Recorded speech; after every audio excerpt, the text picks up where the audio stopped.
देखें, जब हाथ में पावर आ गया तो कोई भी व्यक्ति, कोई भी जो है उस पोजीशन पे बैठे हुए जो भी व्यक्ति हैं, वो उसका या तो एक तरह से सदुपयोग कर सकता है या तो दुरुपयोग भी कर सकता है। लेकिन मान लेते हैं संपत्ति का किसी भी प्रकार का विवाद है, और अगर आप ग्रामीण क्षेत्र से बिलोंग करते हैं तो ग्राम पंचायत देखें या नगर में जो है पार्षद का चुनाव होता है, तो हर तरह का जो है समस्या को देखते हुए कि लोगों का क्या समस्या है, तो ग्राम पंचायत में सरपंच का जो है चुनाव किया जाता है ना।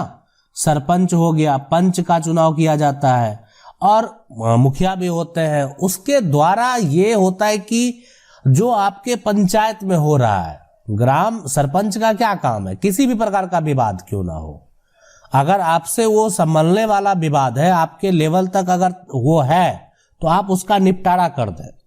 मतलब एक तरह से, और बहुत लोग उस जजमेंट को फॉलो भी करते हैं और उसको अमल करते हैं, किसी प्रकार का दिक्कत नहीं होता है। लेकिन जो लोग नहीं मानेंगे उसके लिए आगे ऊपर भी नियम है, नियम की कमी नहीं है, लेकिन अगर नहीं मानेंगे तो। लेकिन ग्राम पंचायत के द्वारा अगर मान लेते हैं गलत कर दिया गया, किसी के खिलाफ फैसला किया गया, गलत तरीके से किया गया है, तो आगे है, आगे आपके लिए दरवाजा खुला हुआ है। ऐसा थोड़ी है कि अगर वो ग्राम पंचायत के द्वारा जजमेंट दे दिया गया तो वो पूरा मान्य ही होगा। तो ये भी यहाँ पे समझना है। अब जैसे कोई एक प्रॉपर्टी में जो है 12 ईयर से अधिक समय से मान लेते हैं कब्जा है, और ये कह रहे हैं कि और पहले से उसका ओनरशिप जो है हक 2 लोगों का जो है ना है, और कब्जा मेरा है।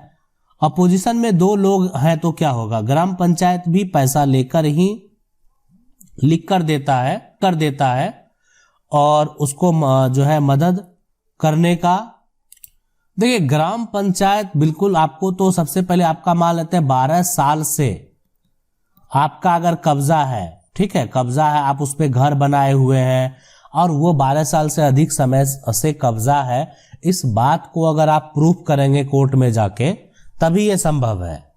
और अधिकतर मामले में हम आपको बता दें कि जजमेंट जो हुआ है वो संपत्ति के जो सही ऑनर है और जिनके नाम से वो दस्तावेज पहले से कायम है, उसी के पक्ष में जजमेंट हुआ। और ऐसा नहीं कि कब्जाधारी के पक्ष में जजमेंट नहीं हुआ, लेकिन अगर आपका 12 साल से अधिक समय से कब्जा है तो आपको कोई हटा नहीं सकता है, ऐसा हमारा कानून कहता है। एडवर्स पोजीशन है, प्रतिकूल कब्जा कानून है, ऐसा कहता है कि 12 साल से अधिक समय पे से अगर आप संपत्ति पे हैं तो आपको हटाने का पावर नहीं है, ठीक है। आप भी संपत्ति के मालिक के खिलाफ जो है केस फाइल यानी मालिकाना हक का दावा कर सकते हैं। अब डिपेंड करता है कोर्ट के ऊपर कि कोर्ट का क्या निर्णय होता है। अपनी बेटी के नाम जमीन करना है तो क्या कोर्ट जाए बगैर रजिस्ट्री हो सकती है? देखिए, अगर आपको अपनी जो है ना बेटी के नाम से संपत्ति करना है ना, कोर्ट जाने की कोई जरूरत नहीं है। अब वसीयत बनाना तो अलग बात है, रही बात रजिस्ट्री करना, ऐसे भी मान लेते हैं कि बेटी को ही लिखना है तो ठीक है, आप अपना बेटी का तो हक ऐसे भी बनता है, तो रजिस्ट्री करेंगे। उससे अच्छा आप गिफ्ट डीड कर सकते हैं या वसीयत कर सकते हैं, या आप उसका मान लेते हैं वैल्यूएशन देंगे तो रजिस्ट्री भी कर सकते हैं। तो बिल्कुल यहाँ पे कोई भी कोर्ट जाने की जरूरत नहीं है उसके लिए। लेकिन हाँ, वसीयत करना है तो किसी वकील से आप संपर्क कर सकते हैं। अगला सवाल है कि खतियान पर नाम मेरे चाचा और पापा का है लेकिन जमाबंदी किसी और के नाम से है तो क्या करें? देखिए, खतियान जो होता है वो ठीक है, खतियान से अगर जमीन को बेचा भी अगर जाता है तो जो खरीदेगा उसके नाम से जमाबंदी हो जाएगा। तो अगर वो संपत्ति नहीं बेचा गया है ना, तब तो वो गलत है, तब तो आप सिविल न्यायालय से उस पर टाइटल सूट कर दीजिए। जमाबंदी किस आधार पे हुआ वो उसको वहां पे जवाब देना पड़ेगा अगर वो संपत्ति नहीं बेचा गया। हाँ, लेकिन खतियान से अगर संपत्ति को बेचा गया तो वो उसका दाखिल खारिज करा के उसके नाम से जमाबंदी कायम होगा। क्या उतना बड़ा प्लेटफॉर्म अभी ऑनलाइन का हर जगह हुआ नहीं है जो कि खतियान के रिकॉर्ड से माइनस प्लस होता जाए। सवाल है कि यहाँ पे सर हमारा जमीन 1940 में रजिस्ट्री हुआ है लेकिन जमाबंदी नहीं है, क्या करें? देखिए, 1940 में अगर रजिस्ट्री हुआ तो इसका मतलब आपने दाखिल खारिज नहीं कराया, तो आपने दाखिल खारिज नहीं कराया इसीलिए जमाबंदी नहीं कायम है। तो सबसे पहले तो उसको दाखिल खारिज कराने का प्रयास करें। और ये आपका बहुत पुराना है तो हो सकता है कि आपको इसके लिए न्यायालय भी जाना पड़े। मतलब आपका जो रजिस्ट्री है, सबसे पहले तो ये पता कर लें कि जो निबंधन कार्यालय है उसमें, रजिस्ट्री ऑफिस में, उसका नकल अवेलेबल है कि नहीं है। अगर वहां नकल नहीं मिलेगा तो फिर आपका डॉक्यूमेंट जो है वहां पे अनवैलिड हो जाएगा। तो जमाबंदी बिल्कुल आपके नाम से, अगर किसी और के नाम से अगर मान लेते हैं जमाबंदी नहीं हुआ है, तो अभी तो फिलहाल मान लेते हैं किसी और के नाम से जरूर उसका कायम होगा। ठीक है, तो आप ऐसा प्रयास कर सकते। सवाल है कि सर क्या माँ पिता के मरने के बाद पिता की अर्जित संपत्ति बहू को दे सकती है? गिफ्ट डीड, मैं बिहार से हूं, मेरी दादी ने मेरी दादा की अर्जित संपत्ति मेरी आंटी के नाम दिया है। ऐसे में क्या सिविल कोर्ट में केस करना होगा? क्या वो संपत्ति बराबर बांट सकती है मेरे पापा और मेरे अंकल में? सबसे पहला जो है बात यहां पे, जैसे मान लेते हैं जो भी अर्जित संपत्ति आया उस पे मान लेते हैं किसी को नॉमिनी अगर बना दिया गया, मान लेते हैं आपके दादा ये होंगे, ठीक है, दादा जो है दादी को नॉमिनी बना दिए। सिविल न्यायालय तो बिल्कुल जाइए, ठीक है। संपत्ति के लिए अगर मान लेते हैं संपत्ति कीमती है तो आप जा सकते हैं।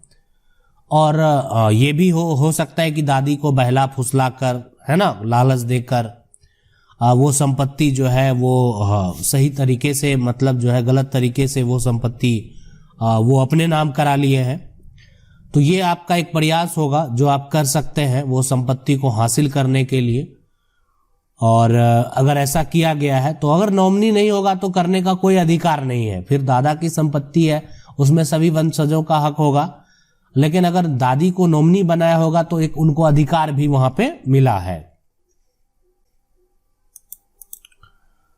सवाल है, हेलो सर, जय हिंद, मैं वेस्ट चंपारण से हूं। मेरा प्रॉब्लम यह है कि मेरा प्लॉट में 1 एकड़ जो है यानी गैरमजरूआ खास लैंड है, उसका सेटलमेंट एक आदमी करा लिया है। अभी जोत कब्जा मेरा उसका डॉक्यूमेंट कैसे कैंसिल कराएं, है ना, उसे नया सर्वे में कैसे अपने नाम कराएं?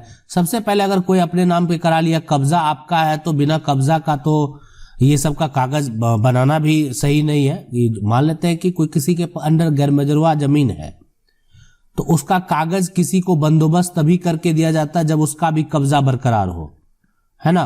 तो एक बार जिला अधिकारी के पास इससे संबंधित आवेदन आप करें, है ना, और प्रयास करें कि जो है आप इसको खारिज करा सकें, जो कि कागज मान लेते हैं अंचल लेवल पे तैयार किया गया होगा उसको कैंसिल करा सकें। तो एक प्रयास आप यहाँ पे कर लीजिए। और उसके बाद जब वो मान लेते हैं आपके दखल में है, आप स्पष्ट करके जो है किसी वकील से भी बात कर सकते हैं कि आपके दखल में वो है, लेकिन किसी तरीके से वो दूसरे व्यक्ति ने फर्जी तरह से वो कागजात जो है बंदोबस्त का तैयार कर लिया है, तो वो गलत है।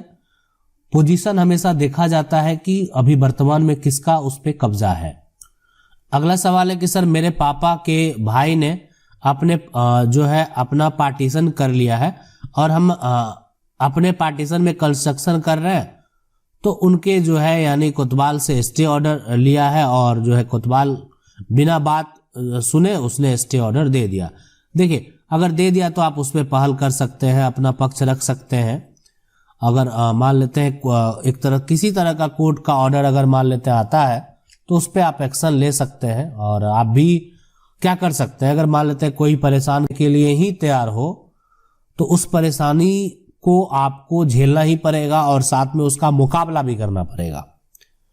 तो आप अगर अपने जगह पे सही होंगे तो न्याय भी आपके पक्ष में ही होगा। अगला सवाल है कि सर नमस्कार, धन्यवाद सर, आपका प्रयास बहुत ही सराहनीय है, प्रशंसनीय है सर। मैं आपका हर एक वीडियो देखता हूं जिसमें मुझे बहुत ही सीख मिलती है।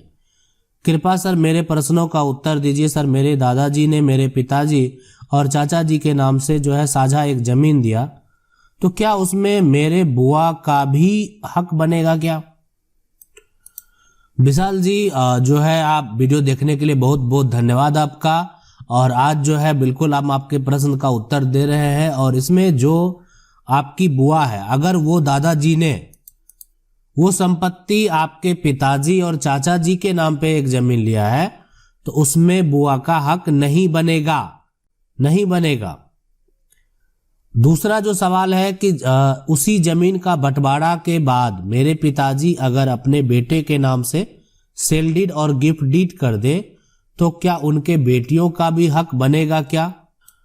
तो दूसरा जो है, इसलिए कि वो संपत्ति पिताजी के नाम से लिया गया, पिता के नाम से, तो पिता का ये सेल्फ एक्वायर प्रॉपर्टी हो गया, मतलब अर्जित संपत्ति हो गया। चाचा का भी वो अर्जित संपत्ति हो गया। तो पिता अगर अपने बेटे को वो गिफ्ट डीड कर दे या सेल डीड कर दे तो वहां पे भी बेटियों का हक नहीं होगा। तो यहां भी जो है बेटियों का कोई भी हक नहीं बनेगा। आशा करते हैं वीडियो आपको अच्छा लगा होगा। वीडियो अच्छा लगा वीडियो को लाइक जरूर कर दें। चैनल को पहली बार देख रहे हैं सब्सक्राइब करके जो बेल आइकन है उसको जरूर दबा लें।